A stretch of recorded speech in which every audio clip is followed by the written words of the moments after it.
কারণ কীর্তনের পারণে বাবা আমার মনে হয় আমার বিচারে, কারোর বিচারে নয়, আমার বিচারে মনে হয় সবার আগে যাদের উদ্যোগে কীর্তন হয় তাদেরকে আগে প্রণাম দেওয়া উচিত। কেন? বুঝতে হবে, জানতে হবে বাবা এটা কলিযুগ। কলিযুগে যাগযজ্ঞ নয়, ব্রত পূজা নয়, ধ্যান তপস্যা নয়। কেউ যদি যজ্ঞ না করে, কেউ যদি উপবাস না করে, কেউ যদি বারব্রত না করে, কেউ যদি পূজা অর্চনা যদি নাও করে, মহাপ্রভু বললেন কলির মানুষের অসুবিধা না, কিন্তু একটা জিনিস তাদেরকে করতে হবে, কি? হরে রে নাম, হরে রে নাম, হরে রে নাম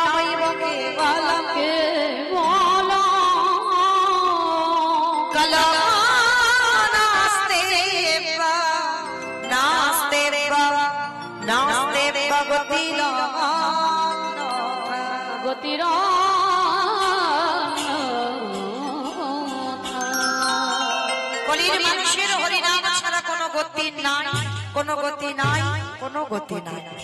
একমাত্র ভব পারাপারের সম্বল হলো মা এই হরিনাম। আপনারা প্রশ্ন করবেন মৌমিতা, ও সবাই বলে যায়, যত যত কীর্তনিয়ার মুখে কীর্তন শুনি, যত ভাগবত পাঠকের মুখে ভাগবত শুনি, ওই একটাই কথা বলে, বলে হরিনাম করো, হরিনাম শোনো, হরিনাম বলো, ভগবানের জন্য একাদশী করো, ভগবানের জন্য চরণে তুলসী দাও, তুলসী গাছে জল দাও, ও ছাড়া আর কোনো কথা নেই।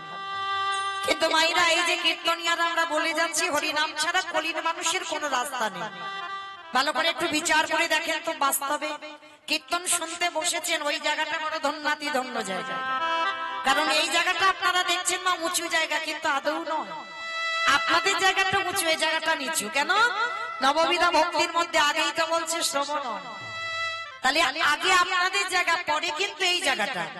তাহলে ওই জায়গাতে বসে বাবা ঠিক ঠিক যদি ভগবানের নাম শোনার মতো শোনা যায়, আমরাও বাবা মহারাজ পরীক্ষিতের মতো আমাদেরও গৌর গোবিন্দ কৃপা হয়ে যায়।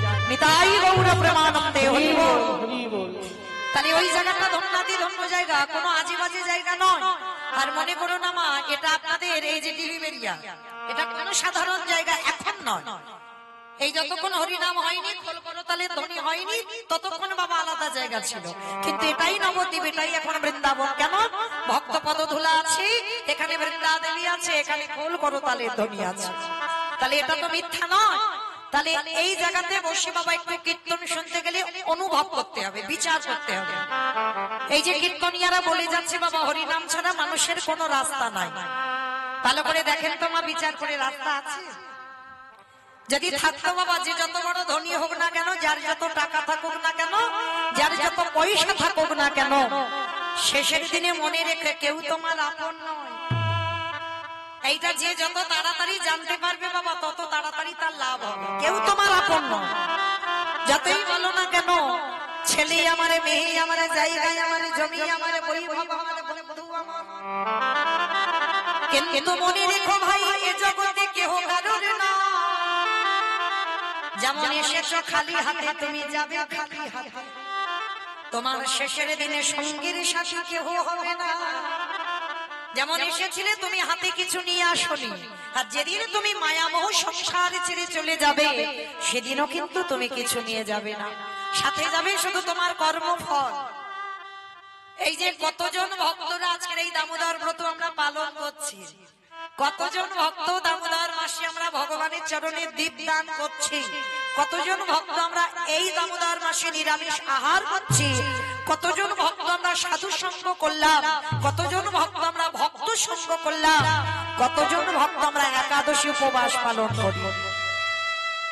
আর কারা কারা আমার ভগবানের একনিষ্ঠ ভক্ত, এই ভালো ভালো কর্মগুলো তোমার সাথে যাবে। আর কতদিন তুমি মহৎ কাজের সঙ্গে যুক্ত আছো, ধর্ম কাজে যুক্ত আছো, এই ভালো ভালো কর্ম তোমার সাথ দেবে, আর কেউ তোমার সাথ দেবে না। তবে মা, আমি মৌমিতা একটা গ্যারান্টি দিতে পারি, আর একজন তোমার সাথে যাবে। সে কে জানো? জানি না আপনাদের এই যে ডিহিবেরিয়াতে নিয়ম আছে কিনা, এটা হাওড়া জেলা তো বেশ, তাহলে হাওড়া জেলাতে নিয়ম আছে কিনা জানা নেই, তবে আমার ডায়মন্ড হারবার এলাকায় নিয়ম আছে মা। মানুষ মরে গেলে সাথে কিছু দাও বা না দাও, দুটো জিনিস ভাড়া করতে হবে, সে বড় লোক হোক আর গরিব হোক। একটা হলো খোল আর একটা হলো করতাল। আর পিছনে বাজবে বলো হরি বলো হরি। কিংবা আপনাদের ডিহিবেরিয়াতে বাজে, এখানে বাজে। আচ্ছা মা, এই জায়গাটা এবার একটু বিচার করে, ঠাকুর বিসর্জন করতে যখন যাই বড় বড় ডিজে বক্স বাজে, বাজে না? তাহলে যেদিন আমাদের দেহ বিসর্জন হবে সেদিনকে একটা ডিজে বক্স বাজি গেলে হতো না? নিশ্চয়ই হতো। তাহলে হচ্ছে না কেন? এই জায়গায় চৈতন্য মহাপ্রভু শিক্ষা দিলেন, ওরে কলির জ্ঞানন্দজি ভালো করে পিছনের দিকে তাকিয়ে দেখ, যেমন এসেছিস একা যাচ্ছিস একা, তাহলে সাথে যাচ্ছে কে? এই হরি নামে যাবে যা। আমাদের পছা দেখো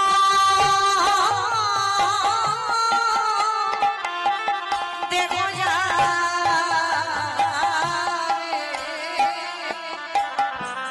যেদিনে তুমি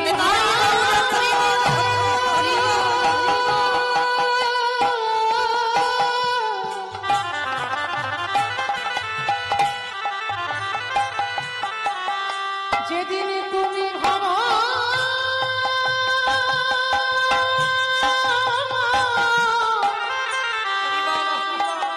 ভবতারে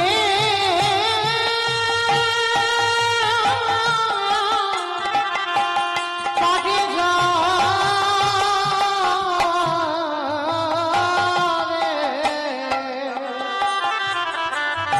সেই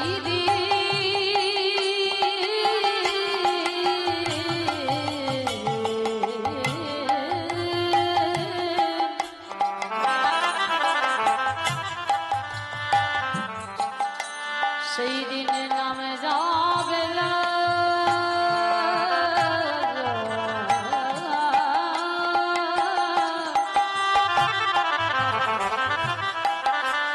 আমার এই পচা দেহ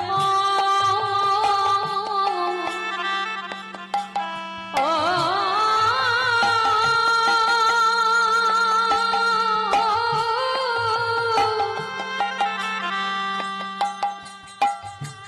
দেহ যাবে।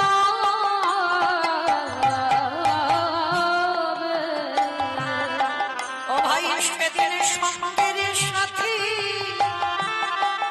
তোমার কেহ হবে না, যেদিনে খাঁচা ছিবি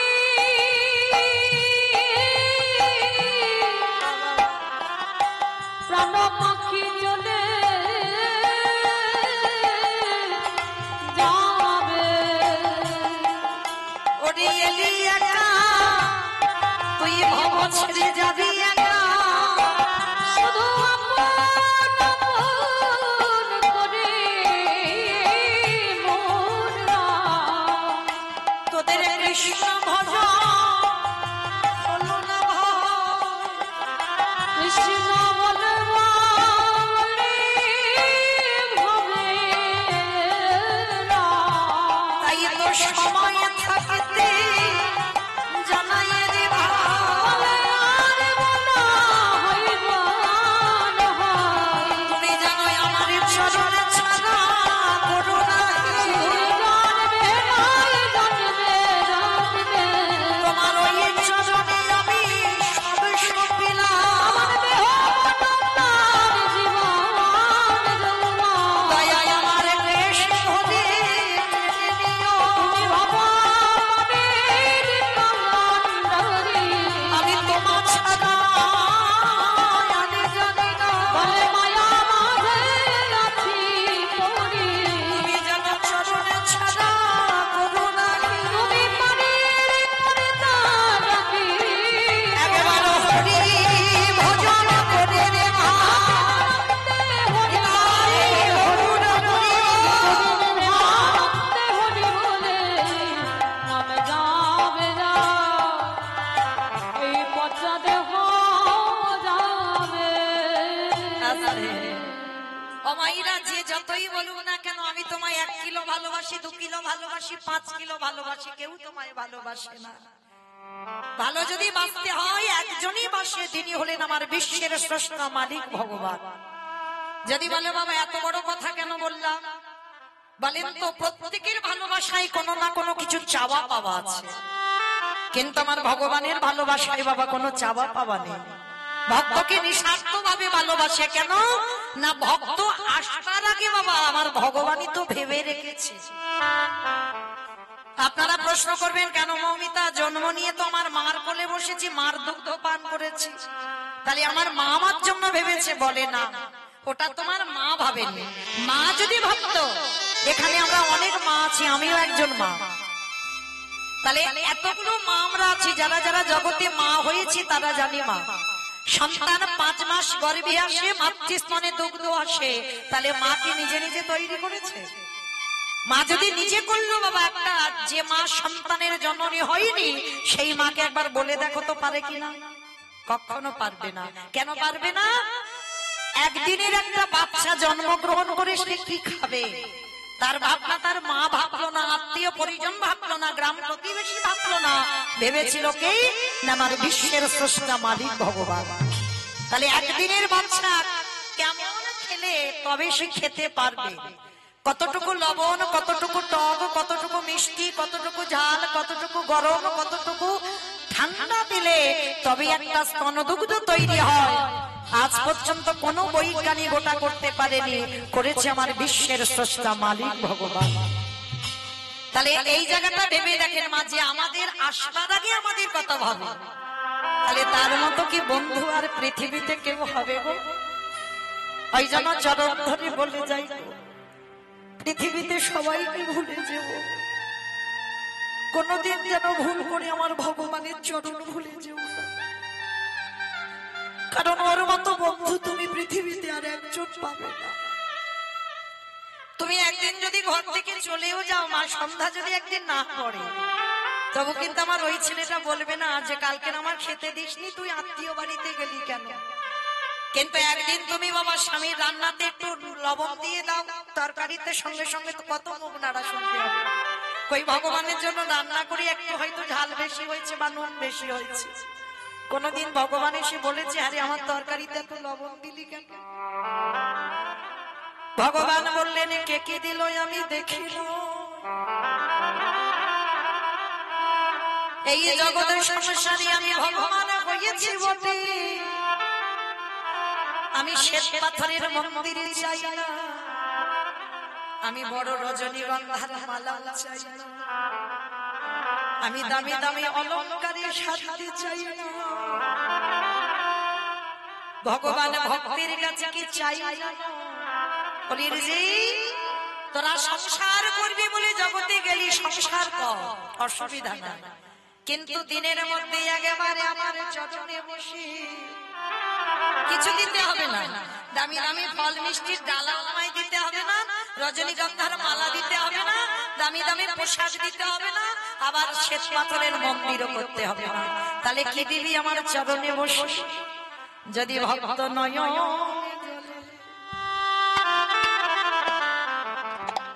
নয়ন জলে একেবারে ভাসিতে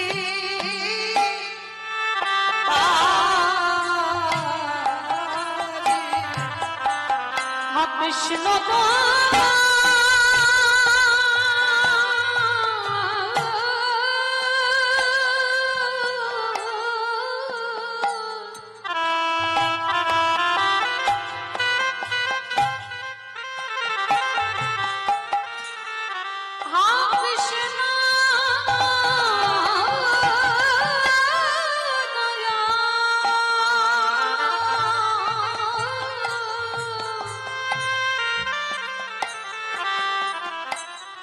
দয়া করো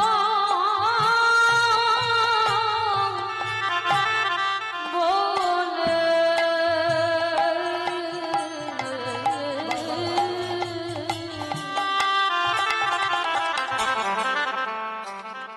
কোন ভক্ত যদি নয়ন জলে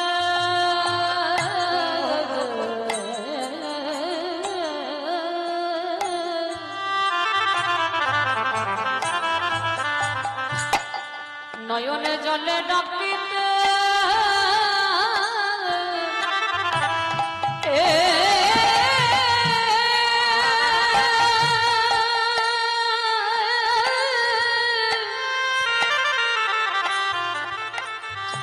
ডাকিতে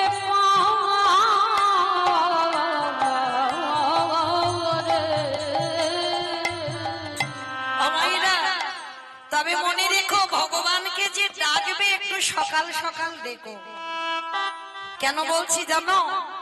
কুড়ি ফুলে যেমন গোবিন্দ সেবা হয় না, আবার বাসি ফুলে গোবিন্দ সেবা হবে না। তাহলে সেবা দিতে গেলে আজকের ফোঁটা ফুলটা দিতে হবে। আমাইরা কুড়ি ফুলে সেবা হয়। কুড়ি ফুল মানে দেহতত্ত্বের দিকে দেখেন বাল্যকাল। এই যে ছোট ছোট ছেলেরা যখন সামনে বসে, ওরা বসে বটে, হয়তো কীর্তন শুনে বাবা, কিন্তু সেই সুখ কি পায় যেটা যৌবনকালে শুনে সুখ পাবে? কারণ ছোট ছোট বাচ্চারা বাবা মা এসেছে, তার সঙ্গে সঙ্গে এসেছে কীর্তন শুনতে, কিন্তু প্রকৃত সুখ বা প্রকৃত আনন্দ পাচ্ছে না। ভগবান বলছে ওইটা হচ্ছে কুড়ি ফুল, সেবাটা ঠিক ঠিক হয় না। আবার বাসি ফুলে তো হবেই না। বাসি ফুল মানে দন্ত পড়ে যাবে, চুল পেকে যাবে, চামড়া আলগা হবে। কি গো, স্নান করে যখন ঠাকুর ঘরে গিয়ে আন্নিকে বসবে না, অনেকক্ষণ তো সময় লাগবে, সে বসে বাবা কখন ঘুমিয়ে উল্টে পড়ে গেছে বুঝতে পারবে না। তাহলে ফুলে গোবিন্দ সেবা হবে না। তাহলে সেবা দেবে কোন ফুলে? আজকের ফোঁটা ফুলের সেবা দাও। আর আজকের ফোঁটা ফুল হচ্ছে আমাদের যৌবন কাল। যেদিন আমার গোবিন্দ বৃন্দাবন থেকে মথুরায় চলে গেল রাজা হবে বলে, কংস বধ করে রাজা হলো, সেদিন আমার রাধা রানী কেঁদে কেঁদে বলেছিল, ললিতা রে, আমার গোবিন্দ যে বৃন্দাবন থেকে মথুরায় চলে গেল, যেদিন আমার গোবিন্দ এই ব্রজে ফিরে আসবে, সেদিন যদি আমার দেহে যৌবন না থাকে। আমাইরা যৌবন মানে কি গো? যেদিন তোমার দাঁড়াবার ক্ষমতা থাকবে, যেদিন তোমার হাত চলবে, গোবিন্দ চরণে তুলসী চন্দন দিতে পারবে, ভালো করে কানে শুনতে পারবে কৃষ্ণ নাম, চোখে দেখতে পাবে ভগবানকে, যেদিন তুমি জিহ্বাতে কৃষ্ণ নাম বলতে পারবে, সেই সময়টাকে ভগবান বলছে যৌবন কাল। ভগবান বলছে আমি যৌবনে বড় ভালোবাসি। আর এই ফোঁটা ফুল সম আমাদের যৌবন কাল। রাধা রানী বলল, বিশাখা রে, যেদিন আমার প্রভু আসবে, সেদিন যদি আমার এই দেহে যৌবন না থাকে, বলে বলে কি দিয়ে গোবিন্দ আমি সেবা দিব? আমার দেহ যৌবনে যোগী,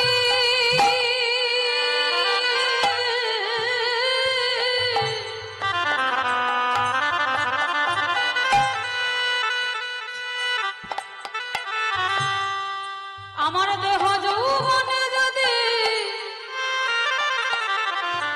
ফুরায়ে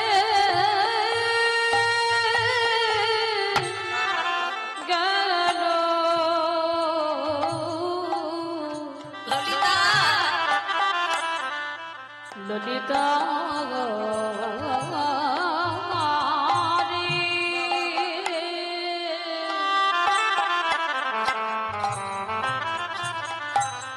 সেদিনে কি দিয়ে গোবিন্দ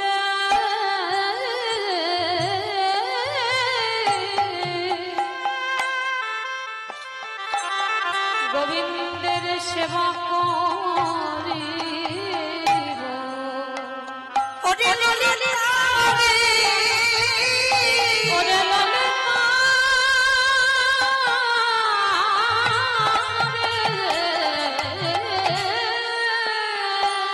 ওরে সারা জীবনে আমারে আমারে করে গেল।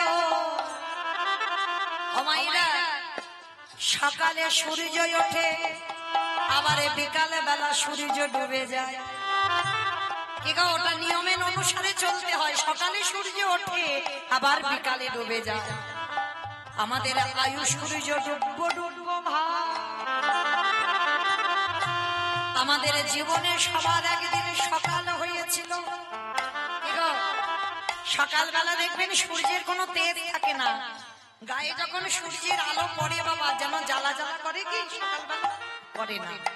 তাহলে আমাদের জীবনেও সকাল হয়েছিল, সেই সকালে গড়িয়ে এলো দুপুর বেলা। আর দুপুর বেলা যদি সূর্যের একবার তেজ তোমার গায়ে পড়ে, জ্বালা জ্বালা করে না? এই যৌবন কাল হলো আমাদের দুপুর বেলা। এই যৌবন কালে এই দেহের রক্ত গরম হয়ে যায়, কামনা বাসনায় জর্জরিত হয়ে যায়, সবাই সংসার রূপ সমুদ্রে হাবুডুবু খায়, কিন্তু সারা জীবন তো দুপুরের বেলা থাকবে না। ওই দুপুর একদিন গড়িয়ে বিকাল হবে, পরবর্তী বেলা মানে সূর্য ডুবে যাচ্ছে।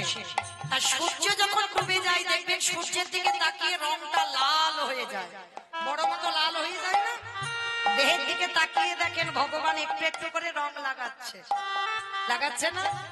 চুলগুলো একটা দুটো করে বাবা পাক ধরছে, মানে কালার করছে অল্প অল্প। মানে এখন বাবা প্রতিনিয়ত নয়, মাসে একবার করে কালার করলে হবে।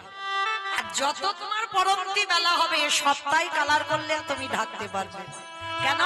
এবার তো ডুববো ডুববো ভাব, এবার যেতে হবে ঘরে। তাহলে সূর্যদেব ডুবতে চাইলো, জগৎকে শিক্ষা দিলে ওরে কলিরি জ্ঞানন্দজি, এই মায়ারা মশারি খাটিয়ে ওই সরেজের বিছানা তৈরি করে, টাকা পয়সার বালিশ মাথায় দিয়ে অবাধ করে ঘুমাসি না ভাই। আমাদের আয়ু সূর্য কখন ডুবে যাবে তা তো কেউ জানে না। তাই তোদের হাতে ধরে বলি, পায়ে ধরে বলি, সময় থাকতে থাকতে কৃষ্ণ ভজন করে নে ভাই। আমাদের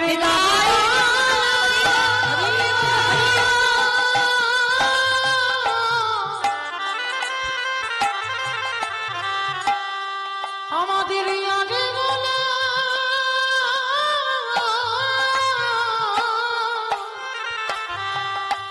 বলা হয় বা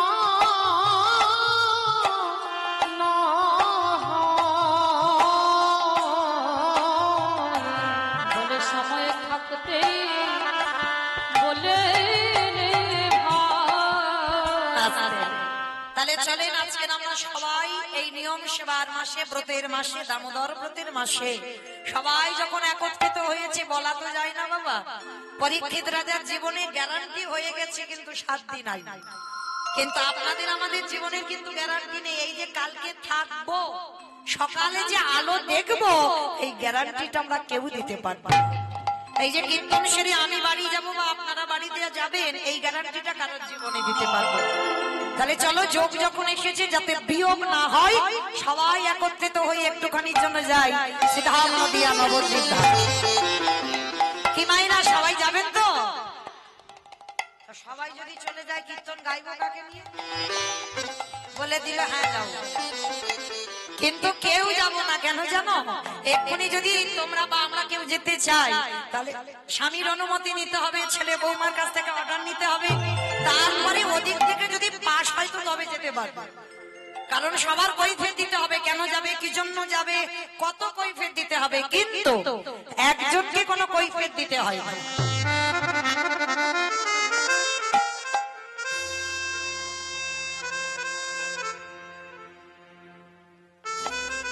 রাধে অশোক প্রামাণিক তিনি আমার রাধারানীর চরণে এই মালাটা দান করেছেন।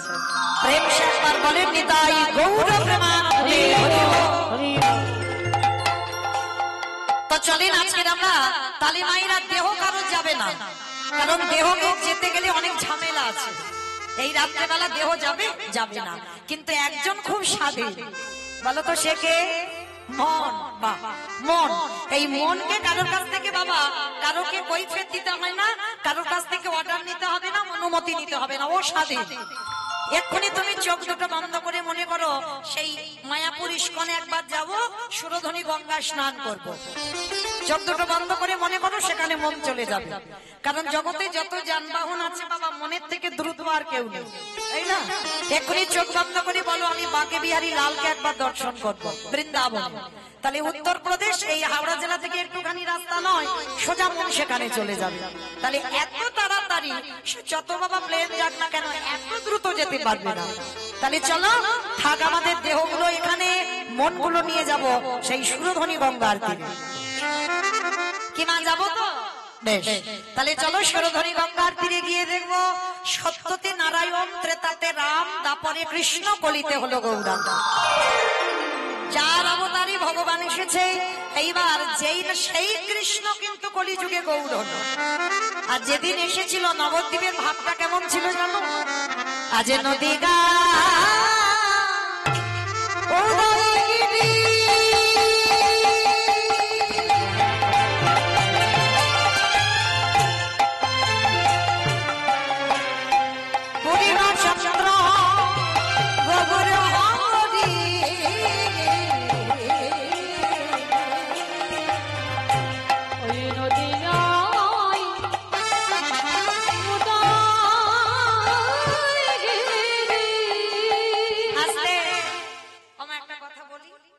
ঝগড়া করতে গেলে প্রথমে করে নেওয়া ভালো, আর মাঝ রাস্তায় যদি ঝগড়া করি তাহলে তো মারামারি হবে। তাহলে আগে বলে নি, এই কীর্তন শুনতে গেলে প্রভুর জন্য একটু কাজকর্ম করতে হয়। তবে আমার মতো নাচতে হবে না, গাইতে হবে না, কিছু বলতে হবে না।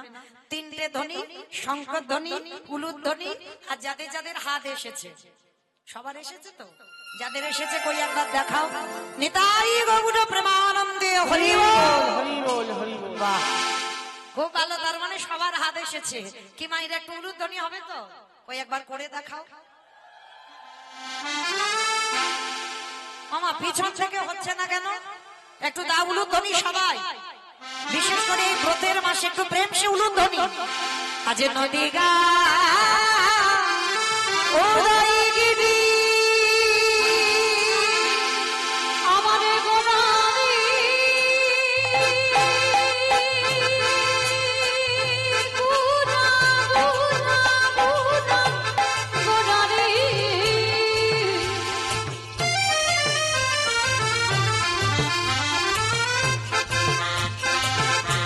গোদা গোদা গোদা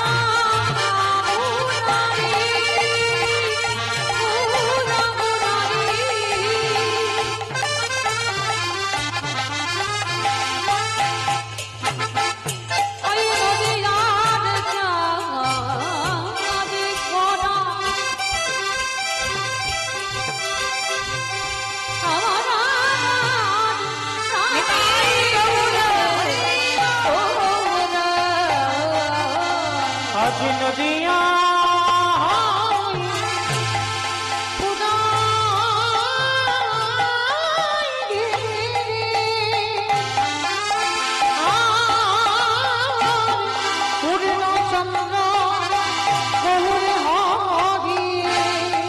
আজ কৃপা করে হইল উদা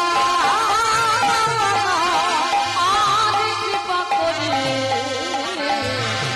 হইল কৃপা করে হইল ওই না সোনার নদিয়ায় প্রভু উদয় হলো।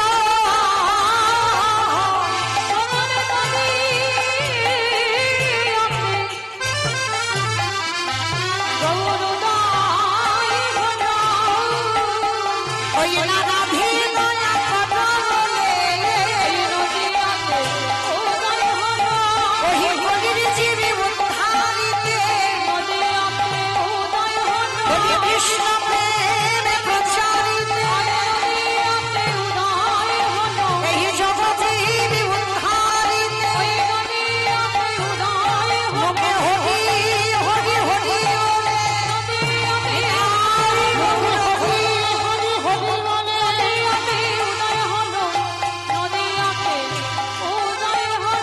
কৃপা করে হইল তাহলে নদিয়ার ভাগ্যাকাশী বৃন্দাবনের কৃষ্ণ গলিতে গৌরাঙ্গ হলো। বাইরে এবার একটু মন দিয়ে শুনবেন কেমন? এবার একটু আমি বলবো কেমন, মন প্রাণটা যেন একেবারে কীর্তনে থাকে, যেন সংসারে আর না যায়, যতক্ষণ হরিবাসরে থাকবো। তেই যে কৃষ্ণ গৌর হয়ে এলো, সাধারণ কোন ভক্তের ডাকে আসেনি মা, একজনের ডাকে এসেছিল। সে কে? না শান্তিপুরের মাটিতে পুরো অদ্বৈত আচার্য গোসাই। কিন্তু এখানে প্রশ্ন আমাদের একটাই, পৃথিবীতে বাবা ভক্ত তো অভাব নেই, হাজার হাজার আছে, লাখ লাখ আছে, কোটি কোটি ভক্ত আছে, কিন্তু একজনের ডাকে কেন আজকের কৃষ্ণ গৌর হয়ে এলো? আবার যিনি আমার চৈতন্য মহাপ্রভুর থেকে 52 বছরের বড়, এক দুদিনের বড় নয় বাবা, 52 বছরের বড়। আর শুধু বড় নয়, আমার ভগবানকে আনবার জন্য 12 বছর মানে 1 যুগ তুলসী ভাসিয়েছিল। তাহলে তিনি কেমন ব্যক্তি ছিল, কতটা তার মধ্যে পাওয়ার ছিল বা কতটা ক্ষমতা ছিল, যার জন্য বাবা 12 বছর তুলসী ভাসিয়ে কৃষ্ণকে গৌর করে আনলো। ভক্ত তাকেই বলবে যে সমাজের জন্য কষ্ট পায়। এটাই হলো ধর্ম বাবা। তুমি সবার মঙ্গলের জন্য চিন্তা করো, সবার জন্য ভাবো। আমি কি করে ভালো থাকবো, আমি কি করে সুখে থাকবো, এটা ভক্তের লক্ষণ নয়। সবাই ভালো থাক জগতে, সবার ভাবনা যে ভাববে। আর ভক্তদের লক্ষণ তো এটাই, কারণ জীবনে যেন ক্ষতি না হয়। তা যে অদ্বৈত আচার্য সমাজের মঙ্গলের জন্য, জগতের মঙ্গলের জন্য 12 বছর তুলসী ভাসিয়েছে, প্রভু তুমি ব্রজ ছেড়ে এই নদিয়ায় আসো, কারণ জগৎ জীবকে উদ্ধার করতে হবে। তাহলে বাবা আজকের আমরা জানবো যে মানুষটার ডাকে কৃষ্ণ গৌর হলো, সে মানুষটার মধ্যে এতটাই ক্ষমতা ছিল, এতটাই পাওয়ার ছিল, জগতে কি ভক্তের অভাব ছিল? তাহলে ওই মানুষটার ডাকে আসলো কেন? তাহলে জানবো যার একটা নাম ছিল মৃত্যুঞ্জয়। এমনি এমনি তো ভগবান আসেনি গো, ওই ব্যক্তিটা তো মৃত্যুঞ্জয়। মাগো মৃত্যুঞ্জয় কোন ঠাকুরকে বলে? কালী ঠাকুর, কালী ঠাকুর। দেখো খিচুড়ি স্কুলে যায়নি নাকি কালী ঠাকুরকে মৃত্যুঞ্জয় বলে? হরি বল। শিব ঠাকুর পরম বৈষ্ণব, ত্রিলোকের বড় বৈষ্ণব, ভগবান আখ্যা দিয়েছে, কোনো মানুষ নয়, আমাদের মতো কোনো সাজা বৈষ্ণব নয়। ভগবান আখ্যা দিলেন ত্রিলোকের বড় বৈষ্ণব। আর সেই বৈষ্ণব যার একটা নাম হচ্ছে মৃত্যুঞ্জয়। কেন না মৃত্যুকে জয় করেছিল। এমনকি বাবা ভগবান কৃষ্ণ, ভাগবত বলছে ভগবান কৃষ্ণকে দেহত্যাগ করতে হলো জরা ব্যাধির তীরে, সমস্ত দেবদেবীকে দেহত্যাগ করতে হলো, কিন্তু শুধু পরম বৈষ্ণব বাবা ভোলানাথ মৃত্যুকে জয় করেছিল। সত্য যুগে মরণ হয়নি, ত্রেতা যুগে মরণ হয়নি, দ্বাপর যুগেও মরণ হয়নি। আর সেই বাবা কলিকালের রূপটা পরিবর্তন করে নাভা দেবীর গর্ভে জন্ম নিল কমলাক্ষ। কিন্তু এই জায়গায় আমরা জানবো বাবা, সত্য ত্রেতা দ্বাপরেতে শিব হলো, কলিতে কেন ওই অদ্বৈত আচার্য হলো বা ছোটবেলায় কমলাক্ষ হলো? কেন? শিব হলে কি অসুবিধা হতো? নিশ্চয়ই হতো না। অনেক অনেক ভক্তরা বলছে, বলে হ্যাঁ হতো, কারণ কলিযুগ তো। এই যে টাম দিয়ে কথা মানে কি? এই কলিযুগ তো মানে টাম দিচ্ছে মানে কি কলি নাকি ভালো নয়? কিংবা আপনারা কি বিচার করে ভাবেন কলি ভালো নয়? কলির ছেলে মেয়েরা ভালো নয়, কলি কোনোদিন খারাপ নয়। ভগবান সত্যযুগকে ধন্য বলেনি, ত্রেতাকে ধন্য বলেনি, দ্বাপরকে ধন্য বলেনি, কিন্তু কলিযুগটাকে বলছে ধন্য কলিযুগ। কেন বললো? সত্যযুগে ভগবান দেখেন চক্র হাতে নিয়ে হিরণ্যাক্ষ হিরণ্যকশিপুরকে মেরেছে, যারা শাস্ত্র জ্ঞানী এখানে। আবার দেখেন রাম অবতারে রাবণ কুম্ভকর্ণকে মেরেছে। দ্বাপর যুগে তো বাবা অবন্তী আমার থেকে আপনারা বেশি জানেন। কংস, শিশুপাল, দন্তবক্ষ, কালিয়না, পুতনা, অকাসুর, বকাসুর, অরিষ্টাসুর, মানে শুধু মারামারি করলো। ওই বলতে পারবে ভগবান কলিযুগে কাউকে মেরেছে? বেটা মার খেয়েছে, মারেনি। কেন? এবি অস্ত্র না ধরিব, প্রাণে কারে না মারিব, প্রেম দিয়ে চিত্ত শুদ্ধি করিল সংহার।